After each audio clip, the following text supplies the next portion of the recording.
비전 이루는 삶이라는 제목으로 본문 말씀을 중심으로 함께 말씀을 나누려고 합니다.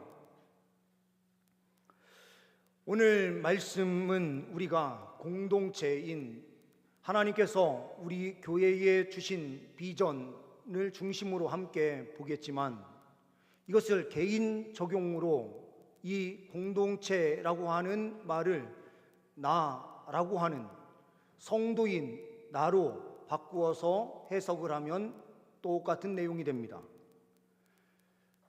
우리가 하나님께서 어떤 은혜로 함께하여 주시고 계시는지 오늘 말씀을 통하여 보고 주님의 뜻을 이루는 길로 힘있게 나아갈 수 있는 우리 모두가 될 수 있기를 소망합니다. 본문 말씀을 통하여 보는 첫 번째는 하나님의 비전은 공동체에 맡겨진 사명입니다라는 사실을 우리는 말씀을 통하여 보게 됩니다. 1절, 2절 말씀을 보게 되면 이스라엘 자손들로 말미암아 여리고는 굳게 닫혔고 출입하는 자가 없더라. 여호와께서 여호수아에게 이르시되 보라, 내가 여리고와 그 왕과 용사들을 내 손에 넘겨 주었으니라고 말씀이 기록됩니다. 여호와께서 여호수아에게 주신 말씀입니다. 비전은 나의 비전이 아니라 하나님의 비전이에요. 공동체에게 주시는 그 비전도 우리의 비전이 아니라 하나님의 비전입니다. 하나님께서 각 개인에게 주시는 비전도 나의 비전이 아니라 하나님의 비전입니다. 이 비전을 주님께서 우리에게 주시고 계세요. 오늘 여호수아에게 여호와 하나님께서 말씀하시면서 비전을 주십니다. 그 비전은 무엇입니까? 여리고성을 함락하라 라고 하는 메시지를 주시는 것이죠. 가나안 땅 정복이 왜 중요합니까? 하나님 나라를 세우는 데 있어서 가장 중요한 것, 그것이 바로 영토입니다. 하나님께서 이 가나안 정복을 통하여 하나님 나라를 세우시기를 원하시고 계십니다.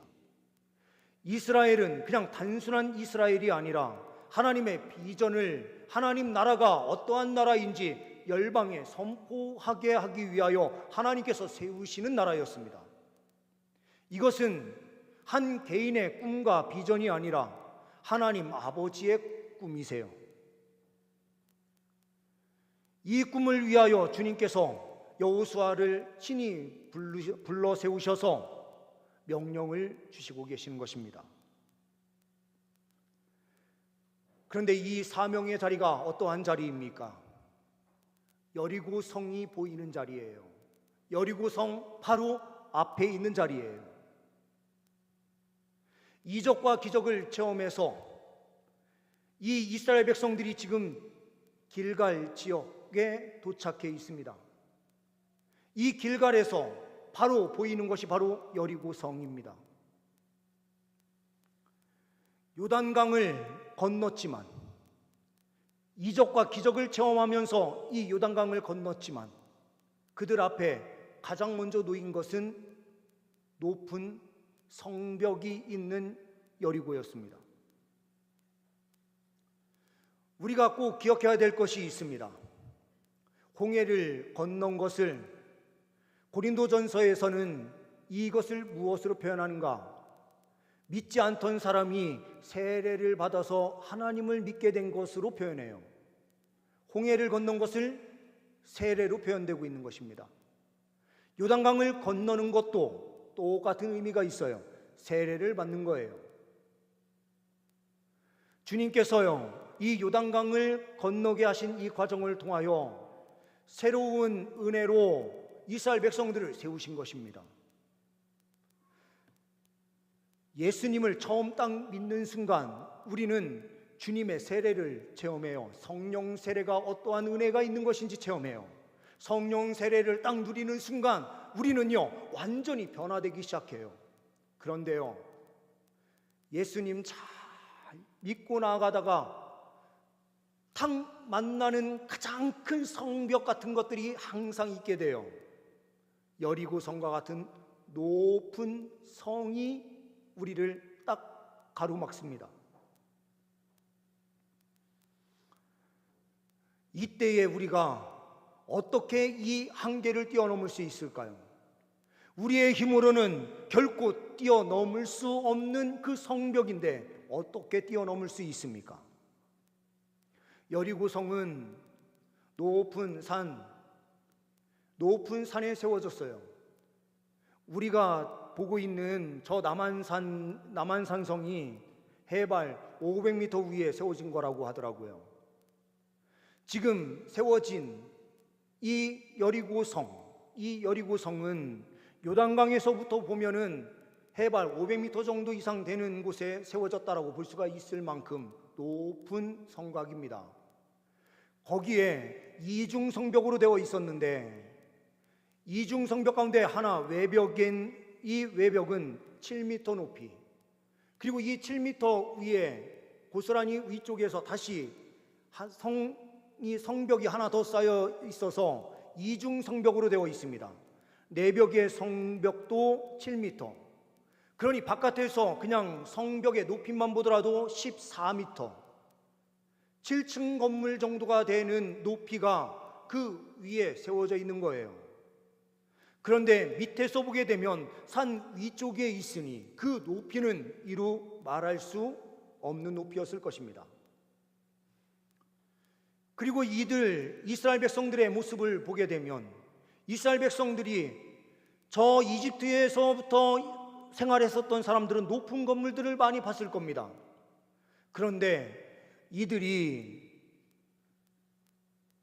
40년 광야 생활을 하면서 많은 9세대의 사람들은 다 죽음을 맞이했습니다. 이제 신세대만이 자리를 잡고 있어요. 이들은요, 이집트도 몰라요.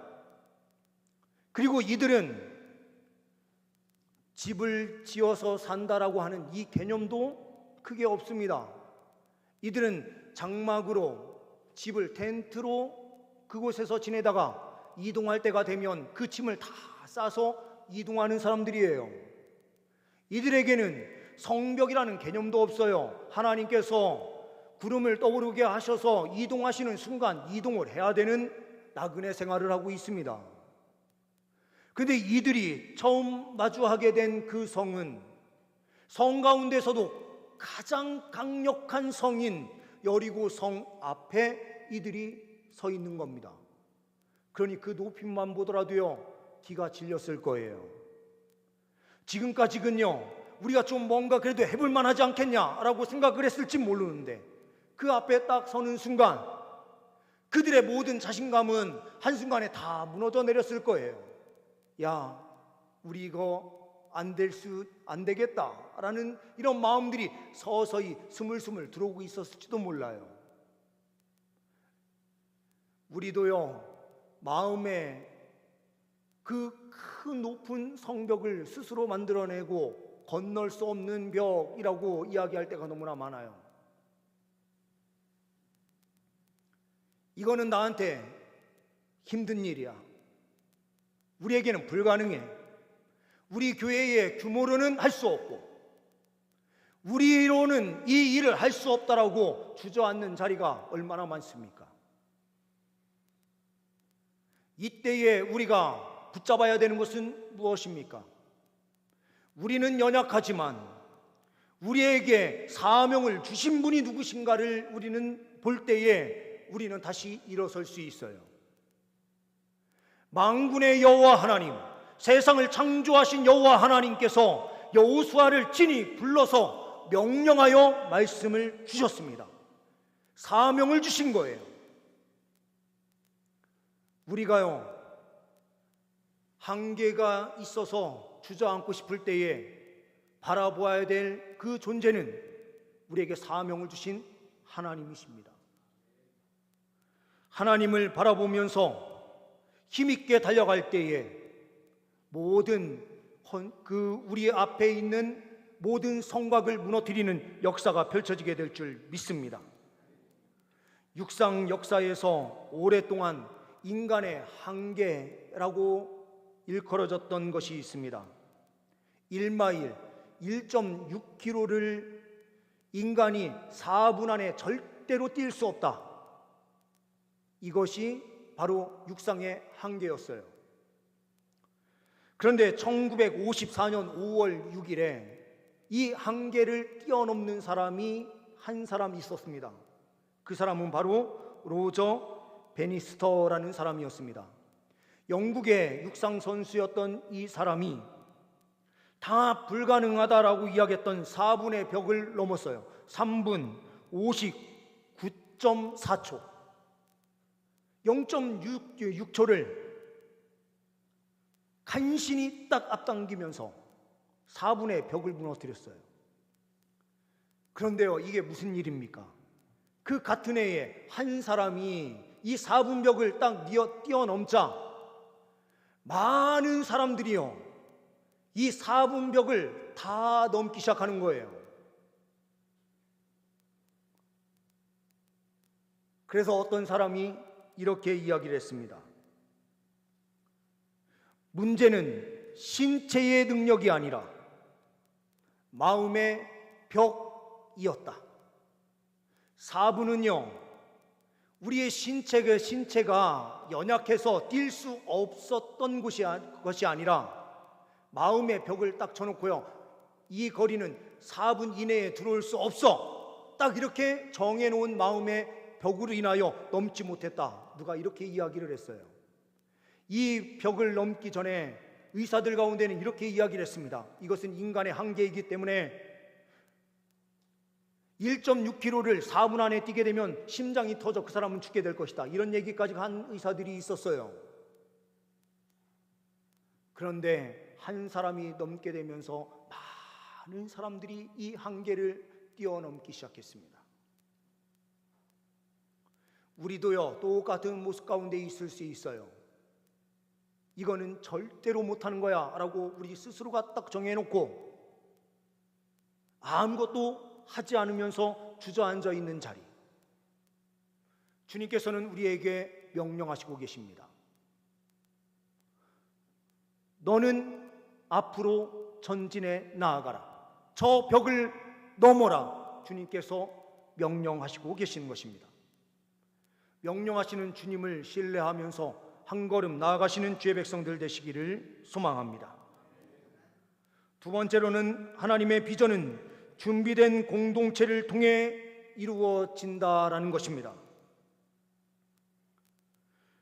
3절 이후의 말씀을 보게 되면 이렇게 말씀하고 있습니다. 너희 모든 군사는 그 성을 둘러 성 주위를 매일 한 번씩 돌되 엿새 동안을 그리하라. 제사장 7은 7 양강 나팔을 잡고 언약궤 앞에서 나아갈 것이요, 7째 날에는 그 성을 7번 돌며 그 제사장들은 나팔을 불 것이며 제사장들은 양강 나팔을 길게 불어 그 나팔 소리가 너희에게 들릴 때에는 백성은 다 큰 소리로 외쳐 부를 것이라. 그리하면 그 성벽이 무너져 내리리니 백성은 각기 앞으로 올라갈지니라 하시매. 주님께서 명령을 주시는데요, 구체적으로 준비할 것에 대하여 말씀하세요. 제사장 7을 세우는데 양뿔을 뽑아서 나팔로 만든 그 양각 나팔을 가지고 제사장들은 나팔로 삼아라. 그리고 이 사람들 앞에 군사를 세우고 언약궤를 메고 성을 도는데 6일 동안은 아무 소리도 내지 말아라. 6일 동안 한 바퀴씩 이 성을 돌아라. 마지막 날 7째 날에 7바퀴를 돌고 양각 나팔을 제사장들이 불 것인데 길게 불 때에 모든 백성들은 크게 외쳐라. 어떻게 크게 외치라고 말씀하셨을까요? 성경에는 그 기록이 없어요. 크게 외치기만 하면 됐는지도 모르겠어요. 지금은 우리 시대에 와서는 할렐루야를 크게 외쳤는지 아니면 주여를 삼창을 부르면서 크게 외쳤는지 알 수 없어요. 그런데요, 앞에서부터 인도하는 사람부터 모든 백성들에게 하나님께서 각자에게 해야 될 사명을 주셨던 거예요. 이것을 위해서 준비하며 나아가는 거였습니다. 그런데 왜 하나님께서 이것을요, 하루 만에 다 무너뜨릴 수도 있으신 하나님께서 왜 일주일이라고 하는 이 긴 시간을 그들에게 이 성을 돌게 하셨을까요? 이것은 하나님의 시간을 기다리는 때였습니다. 이것을 보면서 돌면서요, 이 성은 우리가 무너뜨릴 수 없는데, 이 성은 우리가 점령할 수 없는 성인데 라는 생각이 처음에 들었을지 몰라요. 그래서 아무 소리 하지 못하게 하시고 이 성을 돌게 하시는데, 돌면서요 조용히 하나님 앞에 기도하도록 하셨던 거예요. 그리고 또 하나의 이유는 뭘까? 저는 곰곰이 생각을 해봤어요. 믿음이 없는 자리에서 믿음을 주님께서 갖게 하시는데 어떻게 갖게 하셨는가라는 거죠. 우리가요, 여기에서 부산을 가는데 부산길을 다 외워야 돼요. 근데 이 부산길을 다 외우려면 어떻게 해야 합니까? 두 가지 방법이 있어요. 하나는 천천히 한 걸음 한 걸음씩 가면서 여기에 뭐가 있고, 여기에 모란시장, 여기에 톨게이트, 여기에 천안 거쳐서 어디로 가는 거 자세히 기록하면서 부산에 내려가는 방법이 있어요. 또 하나의 방법은요, 부산을 빠르게 한번 갔다가 빨리 와요. 다시 빨리 갔다가 또 와요. 7일 동안 6일 동안 한 번씩 왔다 갔다 한 다음에요, 마지막 날 7번을 왔다 갔다 하면은요, 부산길 가는 길 다 금방 외워집니다. 이렇게 하면서 어떻게 되는가? 여리고성에요, 어디에 돌이, 어떤 돌이 박혀 있는지까지도 다 볼 수 있는 시간이었는지도 모르겠어요. 이러면서요, 성벽은 높다는 거는 분명히 인정하는데 처음에 봤던 것보다요, 이거 하나님께서 함께 하시면 가능하겠는데 라는 생각으로 점점 바뀌어질 수 있는 시간이 아니었을까? 제가요, 우리 동산교회에 처음 와서 설교할 때를 생각해 보면요, 전혀 기억이 안 나요. 누가 어디에 앉으셨는지 전혀 기억이 없어요. 다만 중고등부 아이들이 빈자리를 채워가지고 앉게 하시는 장로님의 인도에 따라서 몇 명이 앞자리에 앉았던 기억은 있어요. 그런데 지금은요, 딱 불러보면 항상 앉는 자리에 앉으시는 분들이 딱 안 보이면 금방 딱 알아요. 처음에 우리 교회에 와서 딱 봤을 때, 야, 우리 성도님들 많다 이 생각을 했는데 점점 와서 보니까요, 이제 빈자리가 다 보여요. 6번을 돌고요, 마지막 날 7번을 돌 때 하나님께서요, 그 안에 처음에 먹었던 그 겁먹은 모습의 사람이 아니라 믿음으로 바뀌어져서요, 이제 주님의 은혜가 있으면 가능하겠구나 라고 하는 이 준비된 상태가 되도록 주님께서 인도해 주셨던 겁니다. 침묵의 그 과정을 거치면서 하나님 앞에 기도하면서 달려가는 그 자리에서요, 믿음이 샘솟기 시작하는 거예요. 하나님께서 우리와 함께 하시면 가능하겠구나라는 이 준비된 마음을 주시기 위하여 주님께서는 이 과정을 거치게 하셨던 겁니다. 한 번에 되는 게 없어요. 주님은 항상 시간을 정해 놓으시고 그 과정 속에서 천천히 준비시켜 나가시고요, 그 안에 우리가 또한 준비되도록 우리를 붙잡고 인도하시는 손길로 함께 하신다라는 거예요. 하나님의 비전은 하나님께서 한 방에 탁 이루어 주실 수도 있는 하나님께서 때로는 긴 시간을 두고 그 비전을 차근차근 이루어 가시게 하시는 방법을 선택하시는 분이다라는 거예요. 우리가요, 뭐가 준비되어야 됩니까? 믿음이 준비되어야 되는 거예요. 한계의 벽을 보면서 믿음이 없으면 그 벽을 뛰어넘을 수 없어서 주님께서 준비의 과정을 주신 거예요. 우리가 준비하며 나아가야 됩니다. 우리 성도님들에게 있는 그 마음의 벽이 어떤 벽입니까? 우리 성도님들의 여리고 그 성벽은 어떤 성벽입니까? 나를 바라보면 나는 아무것도 할 수 없는 자이지만 주님을 의지하고 나아가면 주님께서 그 성벽, 아무것도 아님을 보게 하는 영적인 눈을 열어주시는 줄 믿습니다. 세 번째로는 하나님의 비전은 함께 순종할 때 성취된다라는 것입니다. 6절 7절 말씀을 보게 되면 눈의 아들 여호수아가 제사장들을 불러 그들에게 이르되 너희는 언약궤를 메고 제사장 7은 양각나팔 7을 잡고 여호와의 궤 앞에서 나아가라 하고 또 백성에게 이르되 나아가서 그 성을 돌되 무장한 자들이 여호와의 궤 앞에서 나아갈지니라 하니라. 여호수아가 그 말씀을 받았으면은요, 함께 백성들이 움직일 수 있도록 그 말씀을 전달하는 게 중요한 거죠.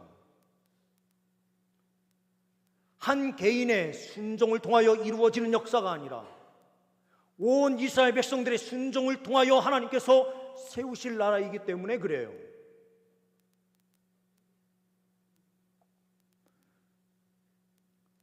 하나님께서요, 공동체를 통해서 일하시고자 하실 때에는 항상 순종을 통하여 역사하세요. 어떤 사람들은 이렇게 생각하실는지도 모르겠습니다. 어떤 사람들도 그렇게 이야기를 해요. 이스라엘 백성들이요, 군사가 몇 명이었습니까?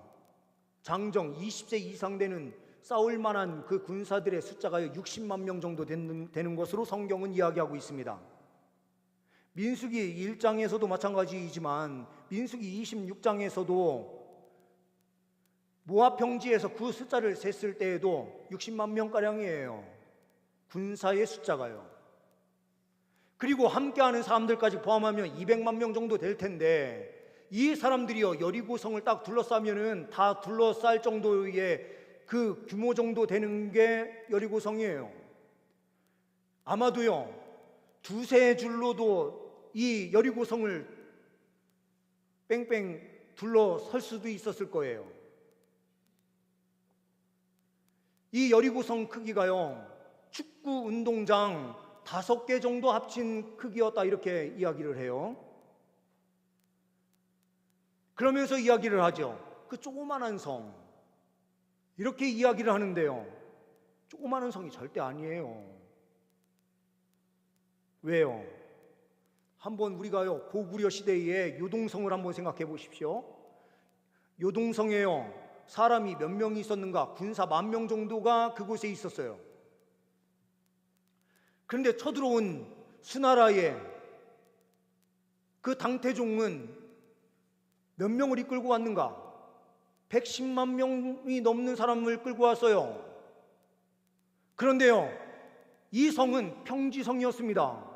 산에 높은 데 세워진 것이 아니고요, 평지에 세워진 평지성이었어요. 그런데 이 성에서요, 이 엄청난 수의 그 수나라 군사를요, 다 무력화시켰습니다. 이 성 하나를 점령하지 못했어요. 근데 60만 명을 이끌고요 갔는데, 그래도요, 우리가 생각을 해보면은요, 지금은 유럽이 중심이 된 나라인 것처럼 보이잖아요. 세계예요. 근데 옛날에는 중국이 더 앞선 문명을 가지고 있었습니다. 더 강한 군사력을 가지고 있었어요. 근데 이 군사력이 막강한 그 나라가요, 고구려 하나를 잡지 못해요. 그런데 이스라엘 백성들은 어떻습니까? 이스라엘 백성들은요, 아무것도 없어요. 광야 생활 40년을 지내오면서요, 그들이 갖고 있는 것이 무엇입니까? 기껏 가지고 있는 것이 놋이에요, 놋. 청동기 문화 속에 있는 사람들이 바로 이 이스라엘 민족이었어요. 그런데요, 히타이트족이라고 하는 강력한 철기 문명을 만들어낸 사람들이 어디 사람인가? 가나안 사람들이었습니다. 아수르와 아람 쪽으로 연결되는 이 지역에 있는 가나안까지 연결되는 이 사람들이요, 철기 문명을 만들어냈던 사람들이에요. 더 강한 무기를 누가 가지고 있었습니까? 가나안 족속이 가지고 있었어요. 그리고 전쟁도 제대로 치러보지 못한 이스라엘 백성들이요, 지금까지 동쪽에 있었던 사람들은 그렇게 강한 민족도 아니었어요. 지금 여리고 성을 지어 올린 이 사람들은요, 강한 군사력을 가지고 있는 곳이었습니다. 그런데요, 하나님께서 선택하신 방법이 뭡니까? 군사력으로 대응하는 방식이 아니었어요. 군사의 전술을 사용하는 것도 아니었습니다. 군대를 통하여 하나님께서요, 어떤 새로운 전략을 세우신 것도 아니었어요. 로마는요, 이때에 전쟁을 하는 데 있어서 어떻게 전쟁을 했는가라고 우리가 한참 후의 시대이긴 하지만, 로마 같은 경우에도 이스라엘을, 이 예루살렘을 정복하기 위해서 어떤 방법을 선택했느냐 하면은요, 성 주위를요, 토성을 쌓아가지고 같이 올려요. 수나라도 마찬가지로 그렇게 했거든요. 그런 다음에 그렇게 뺑 돌려서 흙을 쌓아 올리면은요, 사람들이 왔다 갔다 할 수가 없습니다. 성 안에 있는 사람들이요, 굶어 죽는 거예요. 아사시키는 겁니다. 그런데 이스라엘 백성들은요, 그런 전술도 몰라요. 아무것도 없어요. 하나님께서 선택한 방식은요, 성을 도는 거예요. 이게 어떻게 군사의 전략이 됩니까? 이거는요, 군사의 전략이 아니라요, 그 가나안 사람들이요, 그 주위를, 성을 빙빙 도는 사람들을 보면서요, 그 사람들의 전략을 더 명확하게 보는 거예요. 그 사람들이 어떤 무기를 들고 있는지요, 그 사람들이 성 위에서요, 가만히 내려다보면 다 보이는 거예요. 그런데 그들은 무기도 제대로 갖추어 있잖아요. 그들이 어떤 군사 훈련을 받은 것 같지도 않아요. 가나안 사람들이 볼 때에는요, 여리고 성에 있는 사람들이 볼 때에는 더 어리석어 보여요. 그런데 하나님을 믿고 신뢰하면서 순종하며 달려가던 그들이 마지막 그때에 조용히 돌고 있었던 그들이요, 신호에 따라서 함께 외치는 순간 어떤 역사가 펼쳐집니까? 하나님께서 그 성벽이 무너져 내리게 하시는 거예요. 하나님께서 하나님의 방법으로 그 성을 무너뜨리시는 순간 모든 전쟁은 끝난 거예요. 그들은요, 성벽 위에 올라가서 이중 성벽으로 되어 있으니 일중 이중으로 딱 서서요, 강하게 저항하기 위하여 준비하고 있는 그 시간, 하나님께서 성벽이 무너져 내리니 군사들이요, 그 위에 있다가 한순간에 전멸하는 그 상황이 펼쳐진 거죠.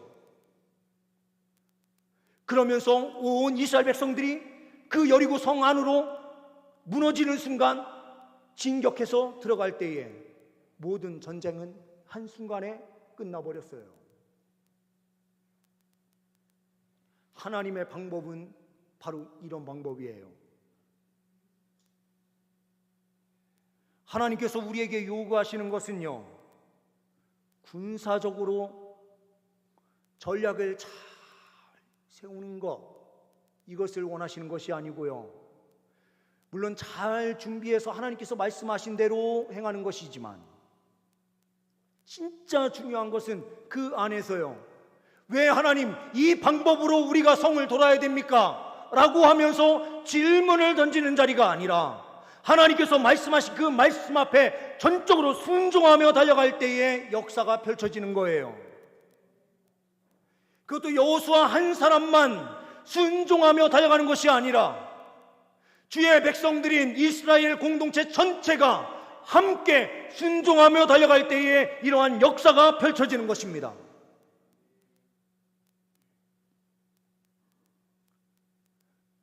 제가 아는 한 분의 간증이에요. 이분이요, 대전에 있는 대학을 졸업을 했어요.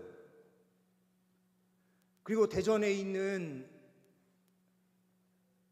중고등학교로 임용이 되기 위해서 이분이 임용고시를 준비를 했습니다. 그런데 시험 볼 때마다 떨어져요.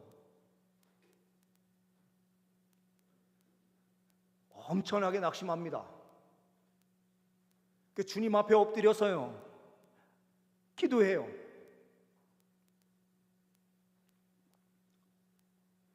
근데 그 모습을 보고 있었던 한 사람이 있었습니다. 하나님께서도 보시고 계셨죠, 당연히. 한 장로님이요, 그의 모습을 가만히 지켜봤어요.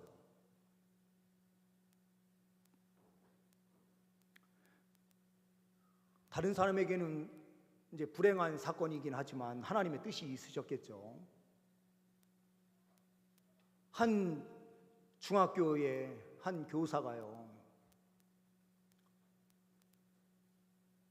교통사고로 사망을 한 거예요. 그분이 국어과 선생님이었습니다. 이제 새로운 국어과 선생님을 채용을 해야 되는데요,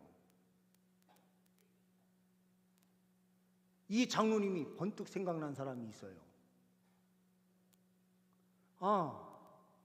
몇 번 임용고시 떨어진 신실한 사람이 있는데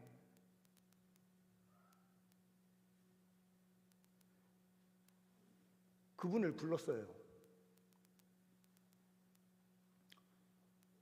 혹시 대전교육청은요, 임용고시가 아니더라도 기간제 교사나 선생님이 되기 위해서는 대전시 교육청에서 보는 시험을 반드시 합격해야만 기간제 교사가 될 수가 있어요. 인력풀에 시험을 합격했는지 그 여부에 따라서 등록이 되고 안 되고가 결정이 돼요. 임용고시보다는 조금 쉬운 내용이긴 하지만 그 과정이 진짜 어려워요. 근데 이분이 임용고시를 준비하다가 떨어지면서 내가 기간제 교사라도 해야 되겠다 해서 시험을 봐놨어요. 그런데요, 이분을 딱 불러서 물어봅니다. 우리 학교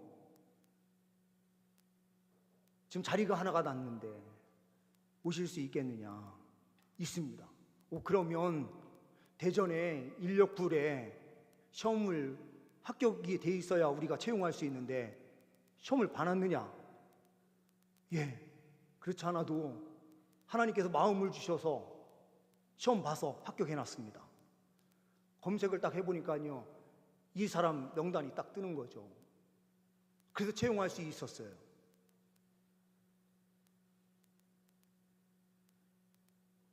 자기 자신이 세운 학교라고 하더라도요, 사람을 마음대로 뽑을 수 있는 게 아니에요.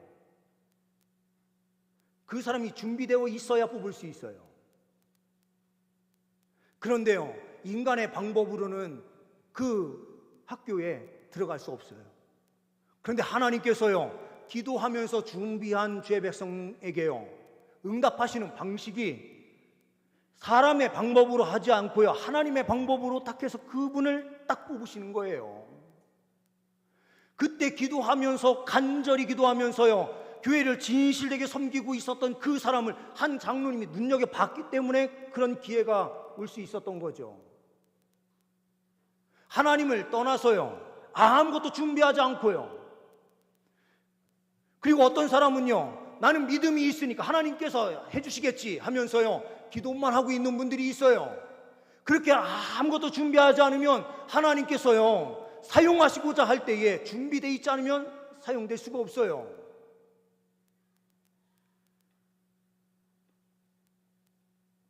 근데 그 준비가 그리스도인들에게 요구하시는 가장 큰 것은 어떤 준비인가? 믿음의 준비예요. 그리고 우리가 부족한 실력이라도요, 하나하나씩 잘 준비하면서 나아가면 연약한 우리 가운데서도요, 하나님께서는 강력한 역사를 베풀어 주시는 분이에요. 주님께서는 주님의 백성들을 통하여 일하시기를 지금도 원하시고 계세요. 우리가요, 주님 앞에 사용되기 위해서는 마음의 벽을 세우는 그 여리고를 무너뜨려야 됩니다. 어떻게 해요? 우리에게 사명 주신 하나님을 바라보는 것입니다. 우리에게 사명을 주신 하나님께서는요, 우리에게 힘과 능력을 주시는 분이에요. 그러니 주님을 끝까지 부여잡고요, 주님께서 말씀하신 방법대로 우리는 한 걸음 한 걸음씩요, 순종하면서 나아가면 되는 거예요. 그것이 믿음의 준비예요. 하나님께 모든 것을 맡기고요, 그렇게 준비해서 한 걸음 한 걸음 달려갈 때에 하나님께서는 순종하는 그 사람을 통하여 하나님의 뜻을, 하나님의 기적을, 하나님의 표적을 온 세상 사람들이 볼 수 있도록 펼쳐주셔서, 하나님을 믿는 사람들은 저런 기적 가운데 사는구나 라는 것을 보게 하시는 분이십니다. 우리 공동체가 이와 같은 준비로 하나님의 비전을 이룰 수 있는 주의 백성들 될 수 있기를 소망합니다. 기도하십니다.